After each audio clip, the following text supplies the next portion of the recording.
I'm sitting down with serial entrepreneur and investor Melinda Moore, and Melinda's an advisor to Coyote Ventures, women's health fund, and then, of course, general partner at Moore Ventures and the CEO of M2 Consulting. And Melinda, thank you so much for hopping on to join me here on the podcast. It's a pleasure to have you here today. Thank you, Will. I'm really excited to be on this podcast and to talk about the work and impact and how we can do more. Yeah, and Melinda, you got your toes dipped in a lot of different impact ventures, whether it be sustainability, whether it be women's health as well. And so there's a whole lot that you do that creates positive impact in the world through entrepreneurship and business. And I'd love for you to just explain to the listeners quickly your background about, kind of your journey and where you've come and everything that you're kind of doing right now to drive this type of impact and create positive solutions. Thank you. Well, I think, in life, it's smart to have a strong, noble purpose, something that's going to get you excited to wake up every single morning. And so my noble purpose is to make a positive impact on the planet. And I think that humans are super linked to the planet. The planet doesn't really need us, but we need the planet. So I'm kind of looking at how we can, in general, create a healthier planet, but doing that through business, which means creating profitable companies, kind of that double bottom line, good for the planet, but also very smart business. My background has been a serial entrepreneur. So I've had a few exits. I sold Loving Eco.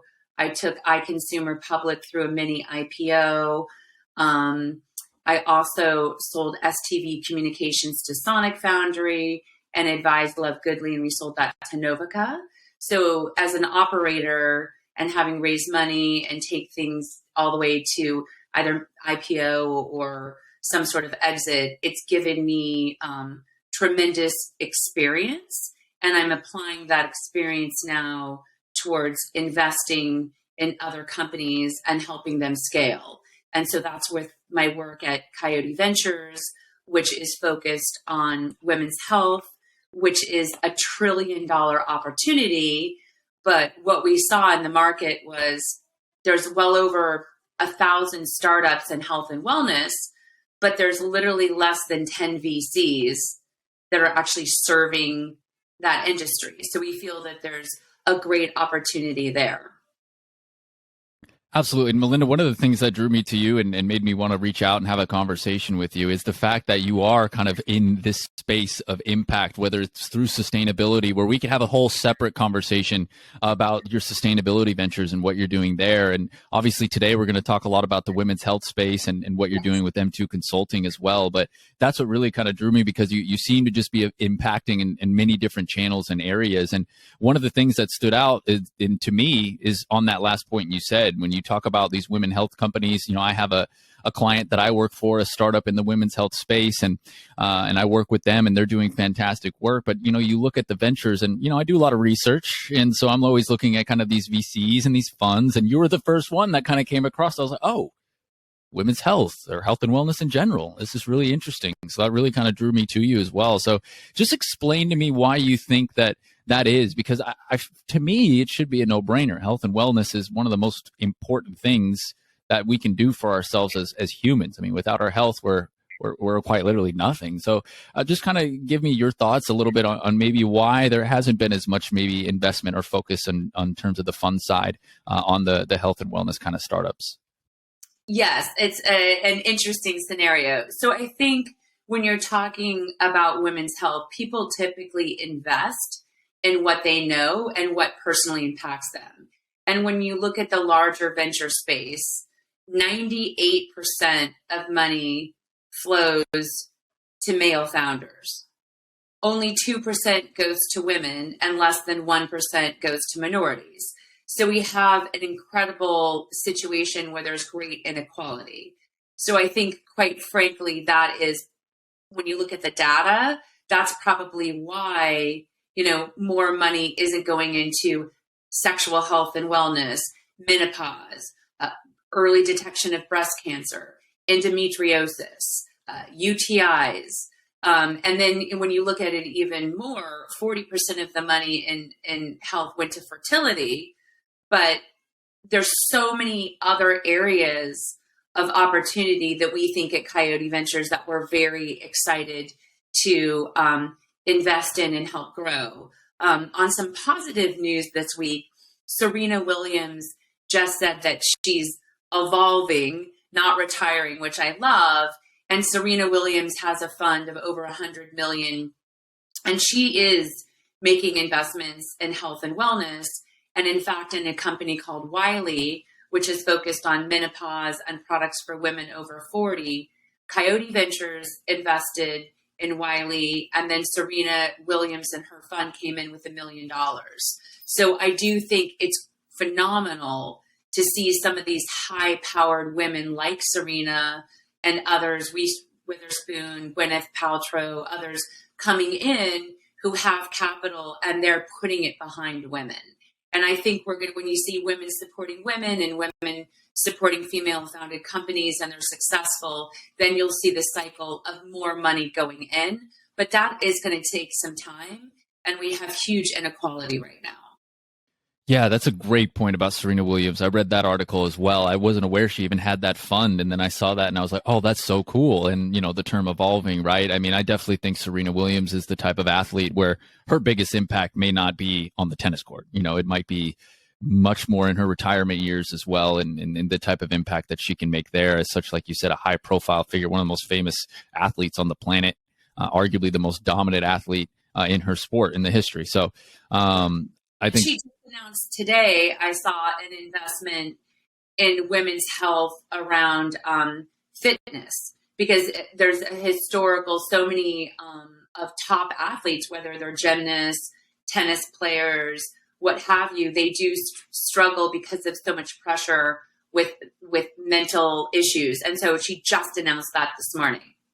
That's fantastic. That's amazing. And for those listening, obviously, that's going to be great news going forward in that space, in the mental health space. We saw that in the Olympics as well with the gymnasts and things of that nature, and how important that is going forward on that front. But, you know, Melinda, in talking about that as well, you've talked about the challenges from a financial perspective, from a representation perspective, that women and minorities get as well on that front. I would say that when it comes to the women's health space as well, another challenge that kind of popped up, unfortunately, and that goes on, and no matter what side of the coin that you're on, is the Roe versus Wade thing. You know, that happened. Obviously, that made huge headline news, as it rightfully should, and things of that nature as well. So I'm curious to see what you think where that impact will have, or what type of impact that will have in the women's health space as well. On that front too, and especially when you talk more about reproduction and rights and general kind of sexual wellness on that front. Absolutely. Yeah. I mean, you know, I don't want to get into politics, but I think, you know, people have their own feelings and opinions around, you know, Roe versus Wade and pro-life and all of that. But I would say that I think it's very important for people to have access to abortions, because sometimes it's critically important for the women's health, right? In terms of it's a ectopic pregnancy, or if somebody was raped.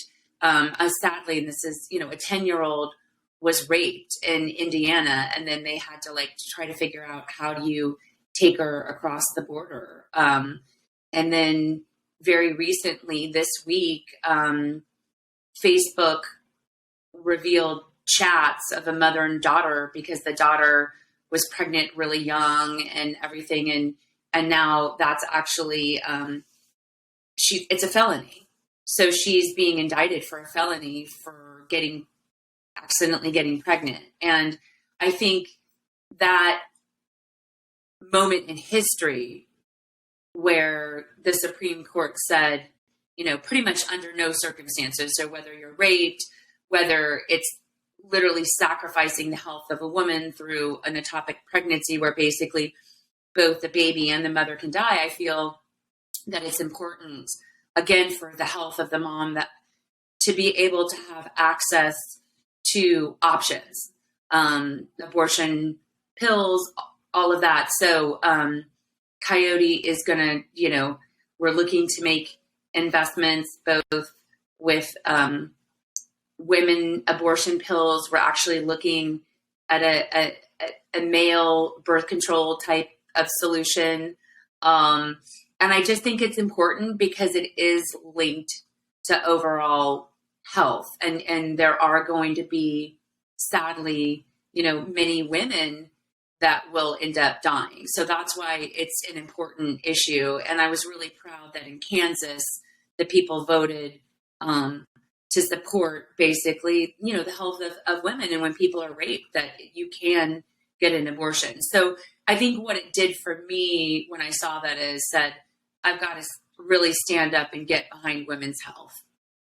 Yeah, absolutely. And it's something that obviously you all are doing and you're doing independently as well, separately from that too. And all that fun stuff, or I shouldn't say fun stuff, but all that good stuff, natural. Yeah. Important stuff. The natural human language, when you do this podcast hosting so much, you get into that flow. And sometimes the words don't come out in the right way, but, fortunately understand what I'm saying. So, one of those things too, where I think going forward on that front with the result of this news and what that will mean for specifically what you're looking at for startups going forward, there's, I think, a much more of an importance on it now going forward. And within that, we talked a little bit about the financial struggles that women face, that minorities face when they get less funding. That's a great point and a great reason why that there probably isn't any, because if they all majority are male, this is not a problem that males are going to think about on a regular basis as women's health. Well, I don't think males want to talk about like menopause. Yeah.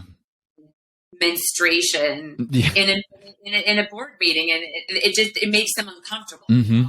Yeah, but hopefully if they have daughters and things like that, and they understand that it's really big business, then they'll jump on board and get behind more companies. Right, exactly, as it should be, to get behind something that's a great solution for society that positively impacts people. And 50% of the women damn near are, or 50% of the people in the world damn near are women. So, it's one of those things that you have to focus, even if it makes you uncomfortable. And I do think society is going in the right direction in terms of kind of stripping down that taboo, if you will, and making it much more open conversation on that front. But I also want to ask you in general, too, about, how you can come in and what type of solutions you provide, because it's no secret that founders struggle, and they struggle at any level, but specifically at that early stage level where they come in and they're trying to do everything at once, and they're overwhelmed, and they're questioning whether or not they should even be doing this anymore because of the time, and it's so much more difficult. So I'd love to kind of dive into the solutions a little bit now and talk a little bit about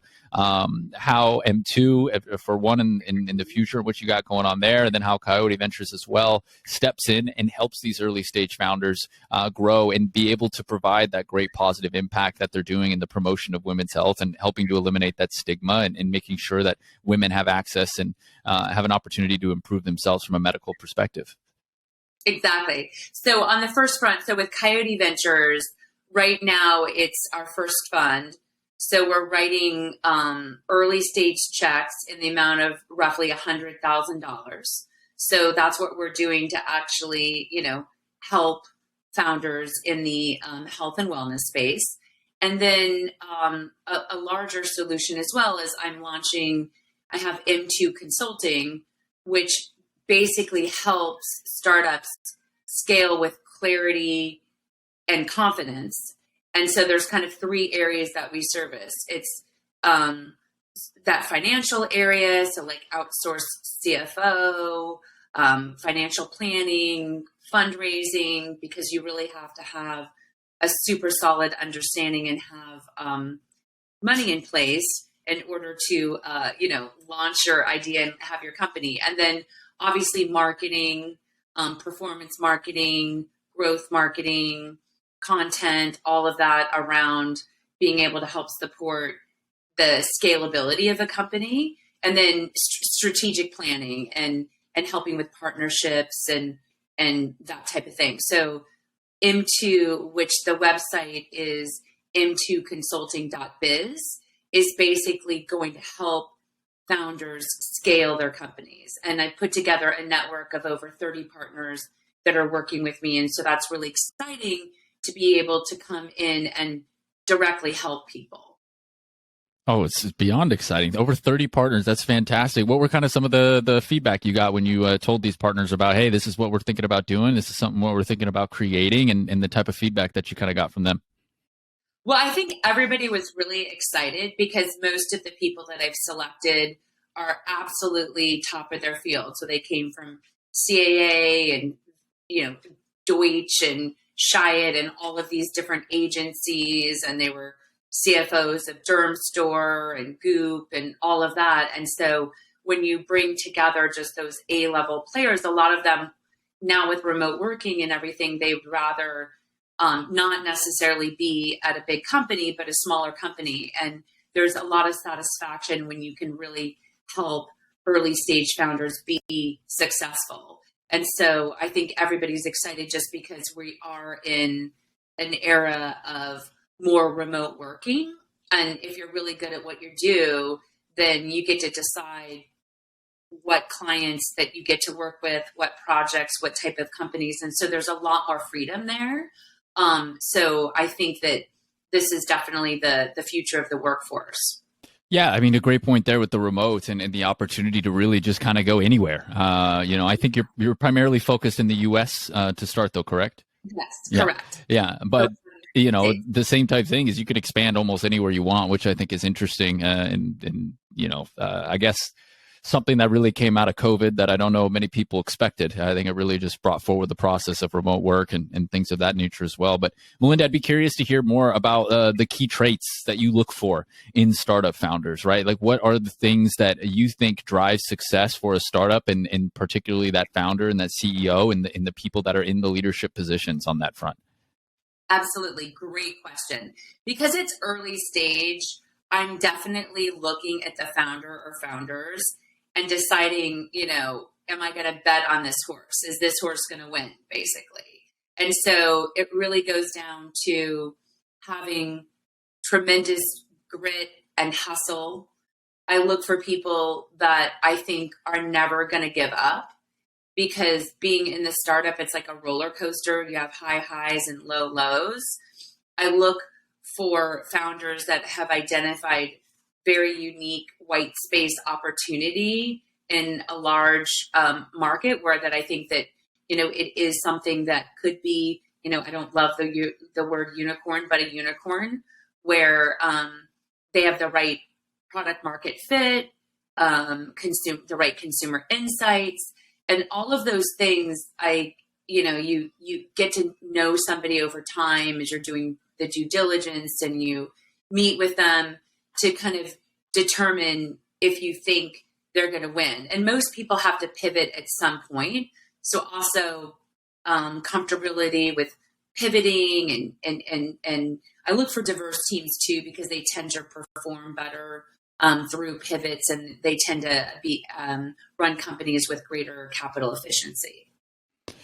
Yeah, when you talk about diversification and anything, right, you can kind of get that mindset from different people and different backgrounds and things of that nature, and it can really make some solutions move forward that you probably wouldn't have thought of if you were just one group of all the same background, all the same thought processes and things of that nature as well. So I want to ask you too on that front to kind of go back to that women's health thing as well. Why women's health? And we've kind of talked about that already, but why specifically jump into that? And then also sustainability as well, because I know sustainability is a big part of your vision and your mindset as well, and something you touched on earlier as well. So for you in your story and a little bit, and what was it that just kind of made it so these two are going to be the most important things that I feel like we should be looking at moving forward and the founders that I want to work with?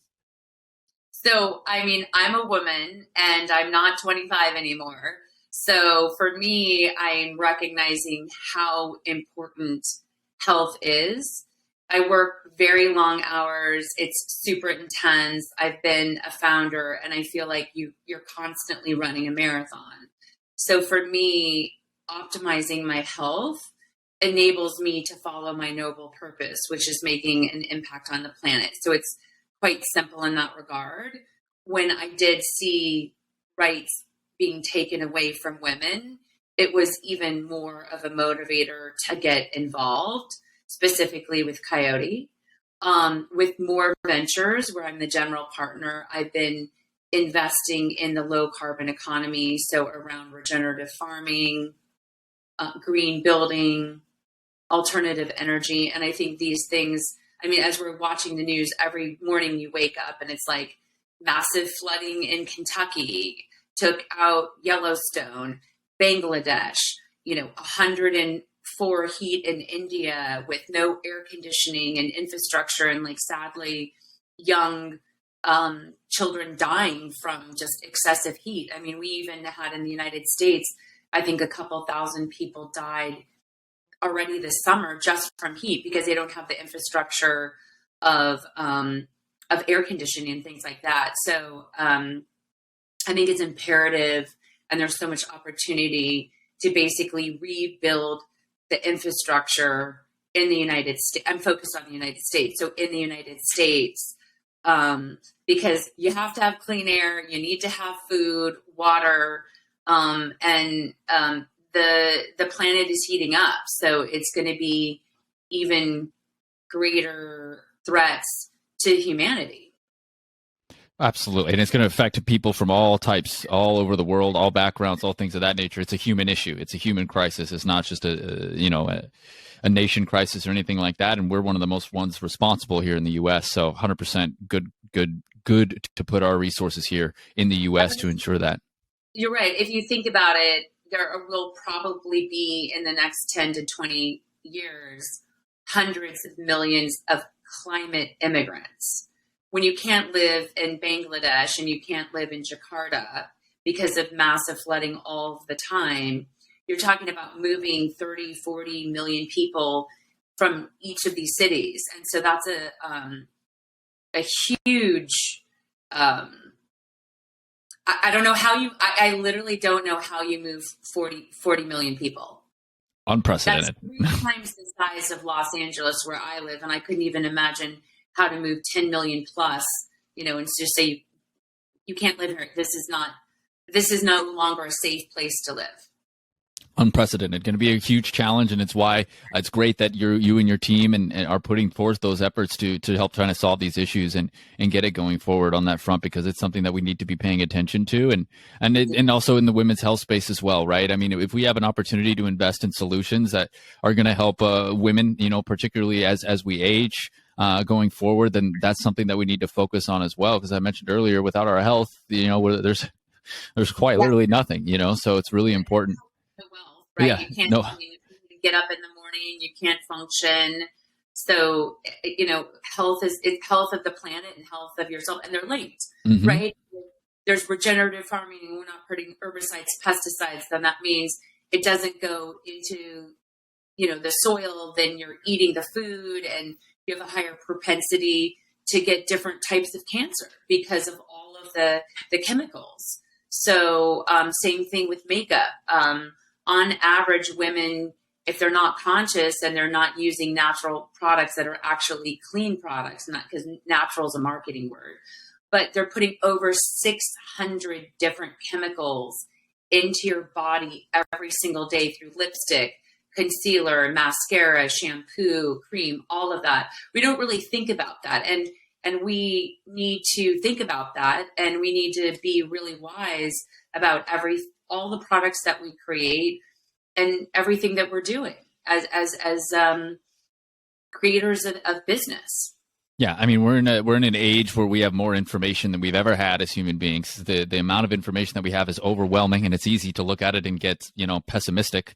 Like, oh my goodness, look at all the things we've been doing wrong, But that's another reason why I wanted to have you on the show, because you're working on it. You're trying to make a solution.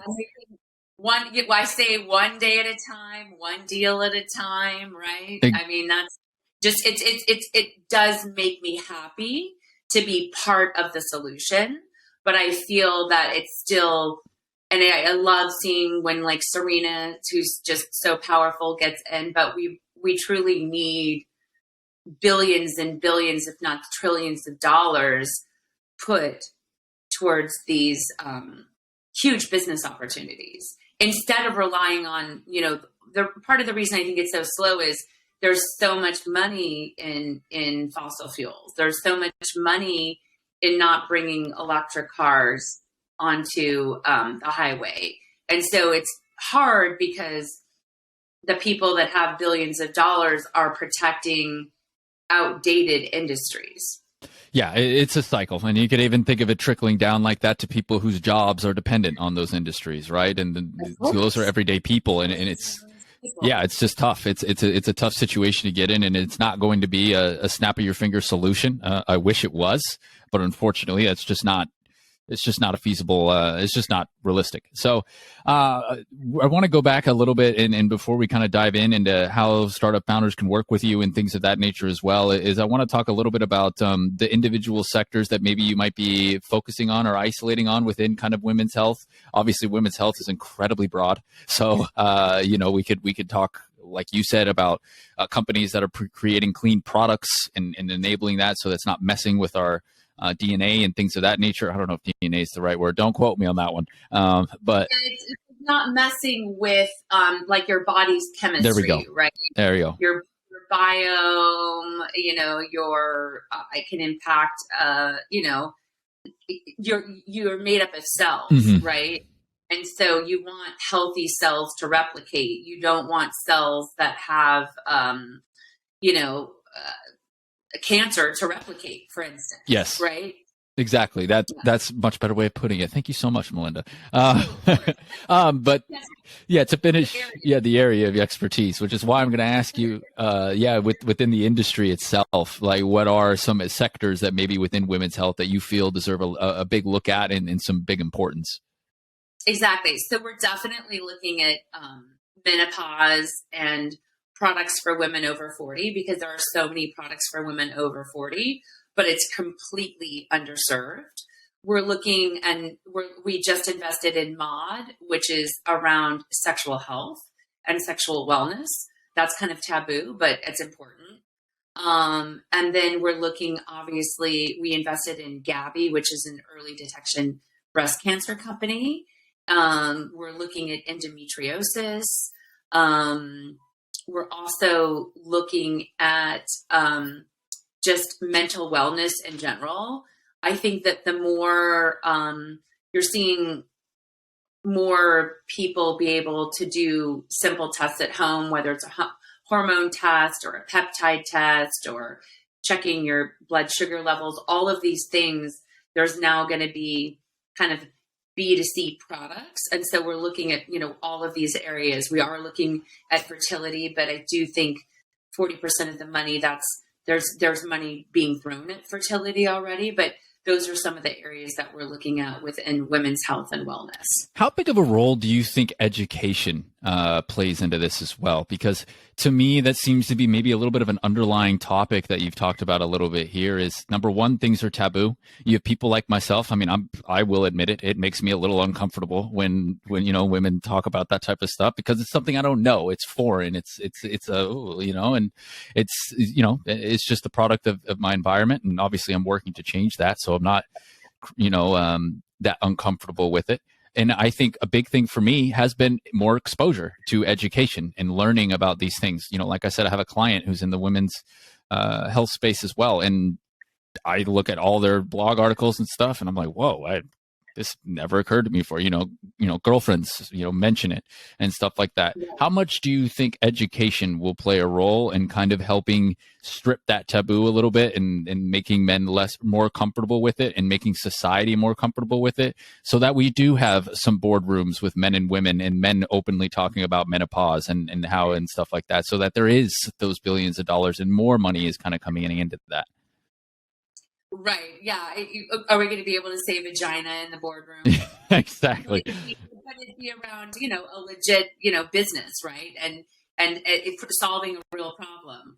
I definitely think education is huge. I've always believed when it comes to the environment, when it comes to people's health, education and having good, trusted sources of information is absolutely critical. And science is important and data is important and being able to distribute new findings in science. Because I think as we're advancing, we're learning new things about peptides. We've learned new things about gut health and the microbiome and the mitochondria. And there's all these amazing things that can help optimize your health if you know about them. right? And so it's also storytelling. It's through social media. A girlfriend of mine, Ara Katz, runs the company Seed, and it's SEED, and she does tons of education through the social feeds in regards to the microbiome and prebiotics and probiotics and just gut health.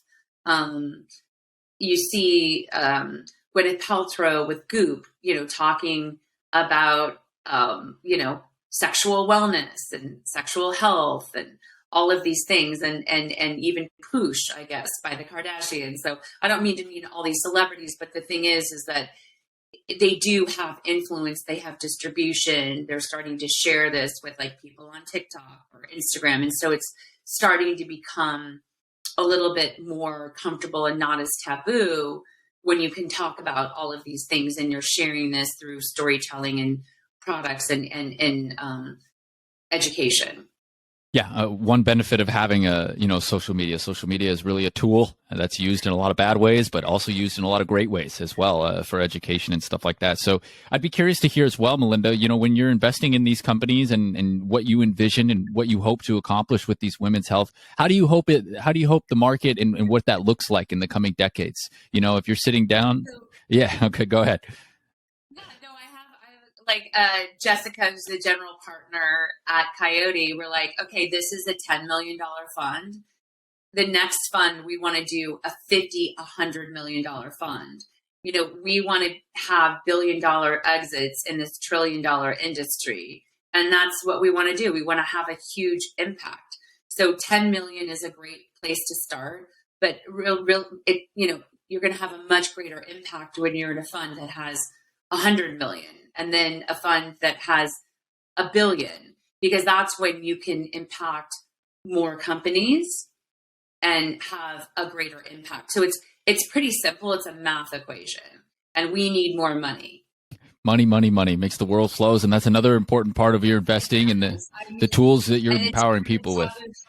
For women, but we need money, and we're going to make money with money, and then distribute it in the right ways to help people. Exactly, to help people. And that's really what it goes about. And that's what I was going to say, is that your services and what you can accomplish, whether that's through Coyote Ventures or whether that's through Moore, or whether that's through M2, is you're equipping these founders with the information, the tools needed to kind of make this impact and to give them an opportunity to scale so that they have these great ideas, and these solutions can be put forward to make a difference, which I think is great, which kind of leads me into my next question with that as well, is if they are a founder, if there is a founder listening right now that's in women's health or sustainability in that department, in that range, what can they do to potentially, if they want to work with you or want to learn more about you, what are some ways that they can get connect with you or the fund?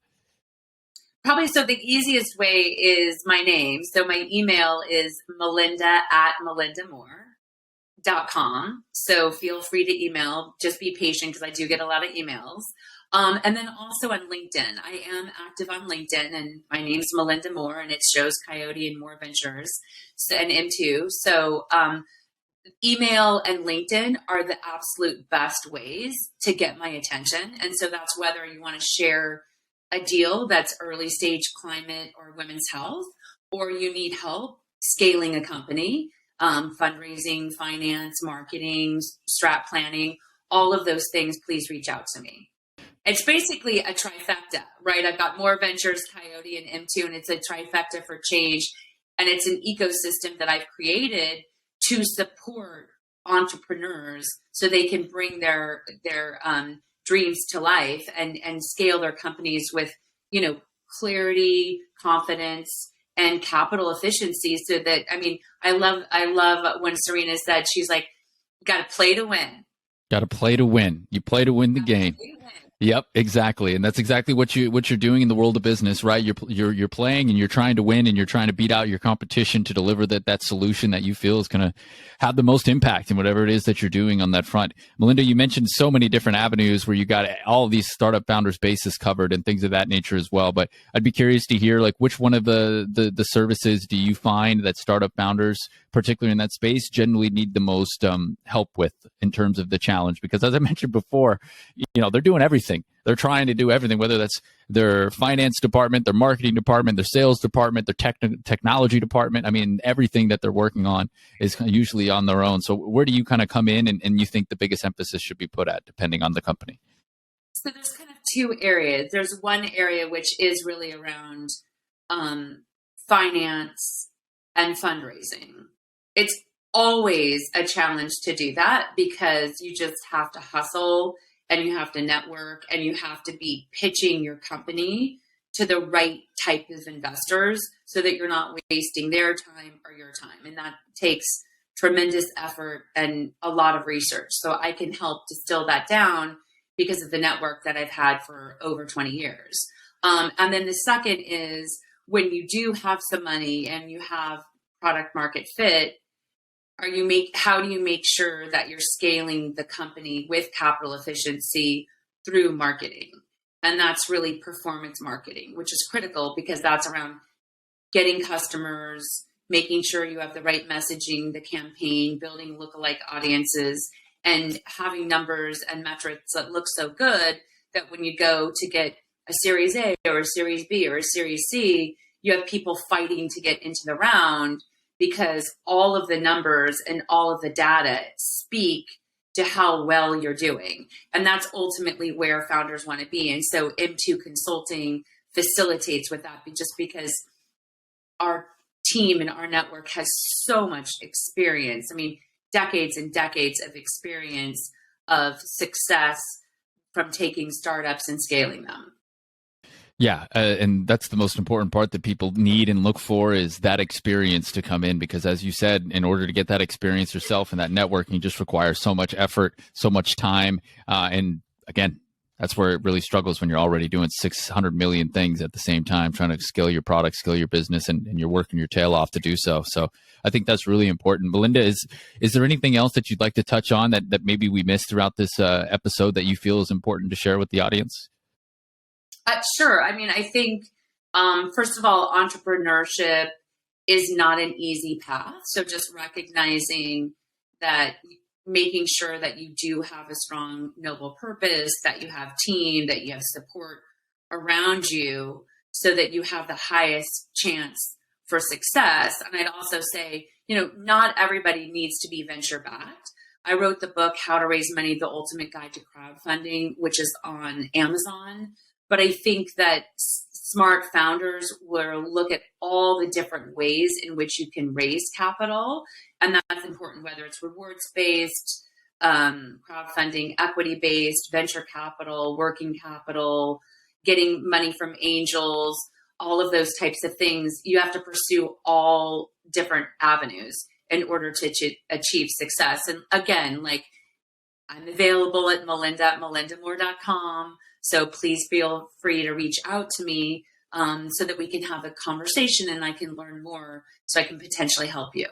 Yeah, it's a separate conversation and a separate episode we could probably have on is just all about crowdfunding and that investment principles and how to get that investment and get that finance that's ever so needed on that front as well. So something that we might have to readdress in the future here, Melinda. Yeah, crowdfunding is it's a big, big business and it's how so many different companies have been successful. So happy to have a separate conversation on just the best ways to raise money, however I can help. Fantastic. But it's been such a pleasure, Will. You're amazing to do this and share this information and talk to so many people and just get it out there. Yeah, well, knowledge is power. Knowledge is power. I appreciate it. Hope it's not the last conversation we have. Hopefully we can do something else in the future in some sort of collaboration, whether it's another episode or maybe we go onto the social media platforms or do something there. Who knows?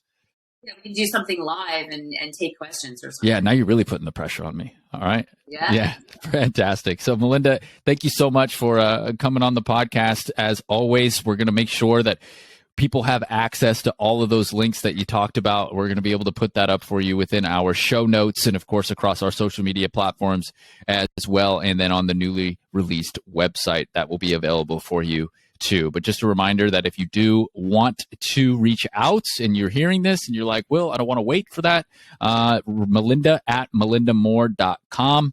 That's Melinda, Melinda, at, again, melindamore.com. You can get some more information via email there, and you can also find her on LinkedIn to connect with as well. So Melinda, thank you so much for coming on the show. I very much enjoyed your expertise and your knowledge during this conversation. Thank you. Onward and upward. Onward and upward as we go. That is Melinda Moore. She is a serial entrepreneur and investor. She's an advisor to Coyote Ventures, which is a women's health fund and firm, and then general partner at Moore Ventures, and then the CEO, of course, at M2 Consulting, joining us here on the Talkin Solutions podcast as we talk about women's health, sustainability, and the importance of funding in that realm as well as we move forward to make a more impact in the future in the world that we live in today. So it's going to wrap up this episode of the podcast. As always, as mentioned before, everything will be available in the show notes, and I look forward to having a conversation with. Thanks for listening to the Talkin Solutions with the Chesh podcast. Tune in every Wednesday for a new episode, and you can find out more about our featured guests and their solutions on our Talkin Solutions podcast Instagram, Facebook, and YouTube channels as we focus on highlighting individuals providing solutions to social problems and bringing optimism to the world.